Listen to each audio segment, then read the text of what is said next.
Okay, so I want you to visualize something with me for a second. Right. You're 6 years old. You've poured your entire soul into this one drawing. To you, it's this terrifying scene from nature. A jungle beast digesting an animal. It's raw, it's visceral, Yeah. and you show it to the grown-ups and you ask them, does this scare you? And they just look back at you, completely blank. Why should anyone be frightened by a hat? It's probably the most famous opening in 20th century literature. And right there, on page 1, Antoine de Saint-Exupéry sets the trap. Because it wasn't a hat. No, it was a boa constrictor digesting an elephant. But to see the elephant, you had to look through the snake's outline. You needed imagination. But the adults, they couldn't see it. They told them to put the crayons away and, study geography and math instead.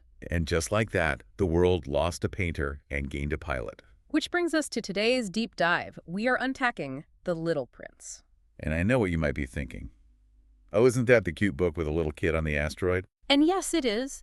But if you revisit it as an adult, you realize it's a philosophical Trojan horse. It looks like a simple bedtime story. But inside, it's this devastating critique of how we live, how we love, and how we confuse price with value. Absolutely. The book's mission and our mission today is to understand that secret the prince learns, that famous line. What is essential is invisible to the eye. And we're going to trace exactly how he learns that. Because he doesn't just start with that wisdom, he has to earn it. Through a bad breakup, a crisis of identity, and a near-death experience in the Sahara. Yeah, let's start with that meeting in the desert. The setup is just perfect. The narrator's crash-landed. He's 1,000 miles from anywhere. He's got water for 8 days, maybe. He is strictly focused on survival. Mechanics, thirst, life, death, purely physical problems. And then, at sunrise, his little voice just says, "Draw me a sheep." It's so absurd. The narrator's trying to fix a greasy engine, and this little boy in a greatcoat appears and demands art. So he tries. He tries to draw a sheep, a literal visible sheep. And he fails. Miserably. The prince is a very harsh art critic. He looks at the first one, says, "No, this one is already very sickly." The narrator draws another. And the prince is like, "You see yourself. This is not a sheep. This is a ram. It has horns." The third one. Too old. He wants a sheep that will live a long time. The narrator is just... He's losing his patience. He has a bolt stuck in his engine. So he gives up. He scribbles a box, just a crate with 3 holes in it. And he snaps, "This is only his box. The sheep you asked for is inside." And this is the moment, the key. The prince's face just lights up. He says, "That is exactly the way I wanted it."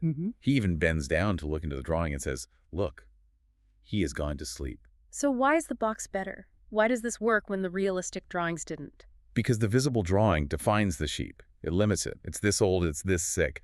But the box... Our box is infinite potential. Right. It forces the prince to do the work. The real sheep is the one he imagines inside.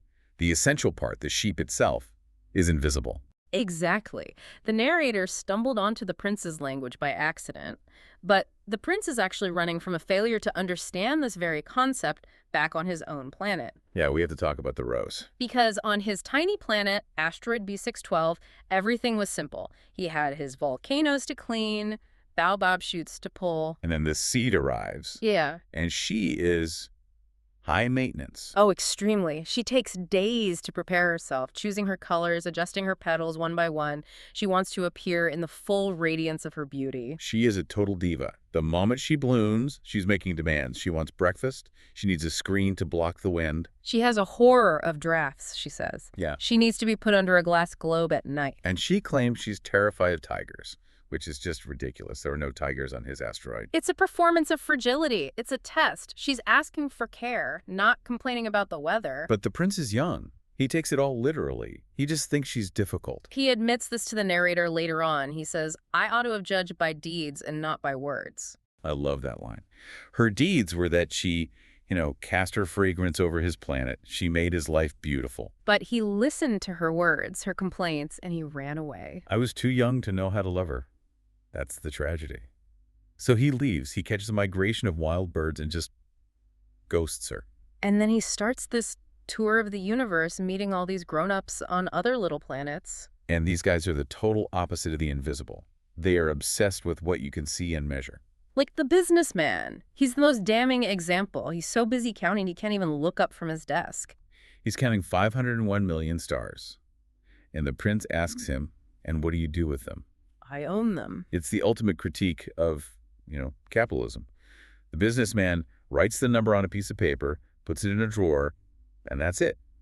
That's ownership. He doesn't enjoy them. He doesn't do anything for them. He just possesses the number. And the prince just destroys him with one sentence. He says, I own a flower, which I water every day. It is of some use to my flower that I own her, but you are of no use to the stars. That distinction right there between ownership and care is everything. Grown-ups think matters of consequence are, bank balances and stock prices. While the prince thinks a matter of consequence is whether his flower has enough water. But even after seeing how absurd they are, he's still lonely. And then he lands on Earth, and this is where he hits rock bottom. Oh, the crisis of the garden. It's just heartbreaking. Remember, his rose told him she was the only one of her kind in the whole universe. That uniqueness was the foundation of his love for her. Then he walks past a wall on Earth and sees a garden with 5,000 roses. 5,000, and they all look exactly like his rose. He's just devastated. He lies down in the grass and cries. He thinks, I thought I was rich with a unique flower, and all I have is a common rose. His whole world collapses. If she's just a copy, what was the point of it all? This is the danger of relying only on your eyes. Visually, his rose is a copy. He needs a new way of seeing. Enter the fox. The philosopher of the book. The prince finds him under an apple tree, asks him to play. And the fox says, no, I cannot play with you. I am not tamed. And the prince, of course, has no idea what tame means. The fox defines it as to establish ties. And this is the pivot point of the whole story. Go on. He explains, to me, you are still nothing more than a little boy who is just like 100,000 other little boys. But if you tame me, then we shall need each other. To me, you will be unique in all the world. To you, I shall be unique in all the world. So uniqueness isn't something you find, it's something you create. Precisely. You don't discover the perfect friend ready-made. You make them unique through the act of taming, through connection. And I love how the fox describes the process. It's not instant. No, it requires patience. He says, you must sit down at a little distance from me. I shall look at you out of the corner of my eye, and you will say nothing. Words are the source of misunderstandings. That's so important. Connection happens in the shared silence, in the ritual. You will sit a little closer to me every day. And then he brings up the wheat fields. This is the part that always gets me. Yeah, the fox is a carnivore. He doesn't eat bread. So the wheat itself is useless to him. It's just visual noise in the landscape. Ah. But the prince has golden hair. So once they are friends, the golden wheat will remind the fox of the prince. He says, I shall love the sound of the wind in the wheat. The useless object becomes essential because it carries the invisible weight of their friendship. But there's a price. The prince has to leave, and the fox is going to cry. Right, and the prince feels guilty.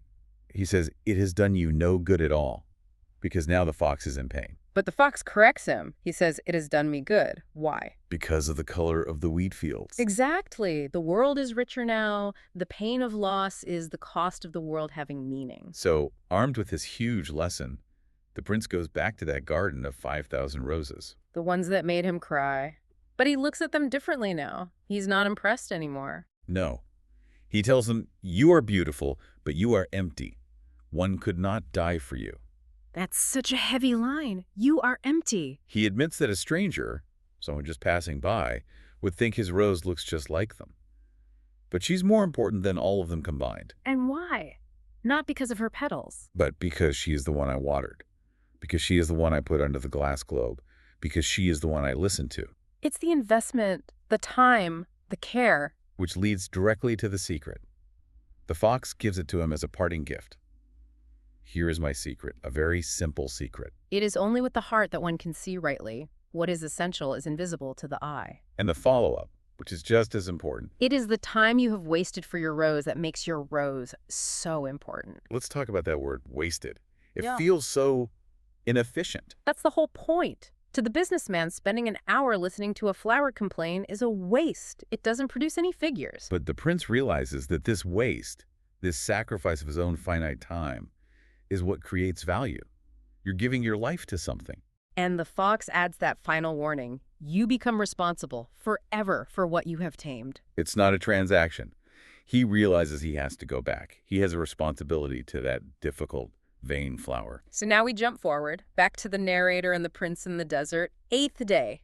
No water, They are literally dying of thirst. The narrator's feverish. She's thinking about mortality. The prince is just talking about the fox. The narrator's like, kid, we are dying.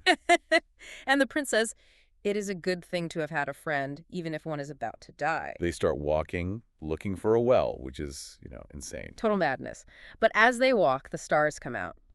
And the prince looks up. And he says, the stars are beautiful because of a flower that cannot be seen. There it is again. The invisible flower changes the visible stars. Then he looks at the sand dunes. The desert is beautiful. What makes the desert beautiful is that somewhere it hides a well. And suddenly it just clicks for the narrator. He remembers his old childhood home and a legend that there was treasure buried under it. No one ever found it. Yeah. But the idea of the treasure gave the house a kind of magic. Right. He realizes the house, the stars, the desert, what gives them their beauty is something that is invisible.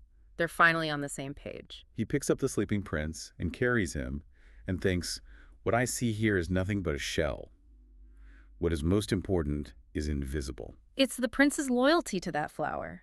He describes it as a flame of a lamp shining inside him. And then, miraculously, at daybreak, they find a well. And it's not a normal desert well. It's a village well with a pulley and a bucket. It's like a dream object. The narrator hoists the bucket, the pulley sings. It takes effort, his arms are burning, Yeah. and he gives the water to the prince. And the description of the water is just incredible. He writes, "Its sweetness was born of the walk under the stars, the song of the pulley, the effort of my arms. It was good for the heart, like a present." Good for the heart, not just for the body. Think about the contrast. Earlier, the prince met a merchant selling pills that quench thirst. The selling point was that you save 53 minutes a week. And what did the prince say? If I had 53 minutes to spend as I liked, I should walk at my leisure toward a spring of fresh water. Exactly. The pill is the grown-up solution. It's efficient, it solves the biological problem, but it removes the ritual, the effort. The water from the well tasted sweet because they almost died finding it, because of the invisible journey. The prince sums it all up. He says, "The men where you live raise 5,000 roses in the same garden, and they do not find in it what they are looking for. And yet what they're looking for could be found in one single rose or in a little water. But the eyes are blind. One must look with the heart." And that's really the climax of this whole deep dive. The narrator drinks, he's restored, but then he realizes the prince is preparing to leave, to go back. And there's this detail that has always haunted me. The narrator draws a muzzle for the sheep to protect the flower. But he forgets to draw the leather strap. Yes. Without the strap, you can't fasten the muzzle. It could fall off. So the sheep could still eat the flower. Which leads to the final, devastating question of the book. The narrator is alone again, and he asks us to look at the sky. He says, ask yourselves, is it yes or no? Has the sheep eaten the flower? And you will see how everything changes. For the grown-ups, the businessmen, it makes absolutely no difference. A sheep they've never seen, a rose they've never seen, it doesn't change their schedule. But for the narrator, and for you, if you've understood the fox, the entire universe is different. The stars are either laughing or they're all weeping. The whole cosmos hangs on this invisible story. It forces you to ask what invisible things are shaping your reality. And that's what we want to leave you with. We spend so much time acting like the businessman, counting our stars, looking for the efficient pill. But the sweetness of life is in the song of the pulley. It's in the time wasted. So look around you. You'll see a lot of hats. You'll see a lot of empty boxes. Try to see the elephant. Try to see the sheep. And ask yourself, what is the invisible tie in your life that makes the wheat fields look gold? Because whatever that is the only thing that is essential. Thanks for diving deep with us. Go water your rose. We'll see you next time.